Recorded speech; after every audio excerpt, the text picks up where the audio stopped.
Abrasi Sungai Krungklut, Kabupaten Aceh Selatan semakin meluas hingga mengancam pemukiman warga Dusun Sejahtera, Desa Pulau Kambing, Kecamatan Klut Utara. Untuk mengantisipasi kerugian yang lebih besar, warga Desa Pulau Kambing, Kecamatan Klut Utara berharap pemerintah agar segera mengantisipasi agar dapat meminimalisir kerugian warga. Akibat abrasi Sungai Krungklut, Kabupaten Aceh Selatan yang terjadi saat ini terus meluas hingga mengancam pemukiman warga Desa Pulau Kambing, Kecamatan Klut Utara. Akibat abrasi tersebut, sejumlah lahan pertanian warga sudah habis terkikis. Terlihat sejumlah lahan pertanian warga sudah amplas sehingga sejumlah pohon kelapa sawit warga ambruk ke dalam air akibat besarnya intensitas hujan dan debit air Sungai Krungklut yang sudah tidak terkendali.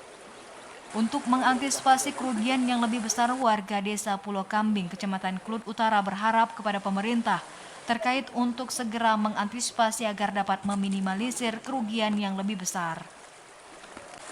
Kecik Desa Pulau Kambing, Syarwan Zaitim, mengatakan akibat abrasi yang terjadi sudah puluhan hektar lahan pertanian warga amblas akibat luapan air Krungklut.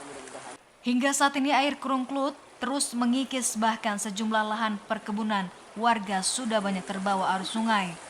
Jika tidak segera ditangani dengan cepat akan berdampak lebih besar pada kerugian yang ditimbulkan akibat abrasi ini. Lebih kurang kalau tanah khusus Pulau Kambing udah mungkin puluhan hektar sudah sebelah sana air.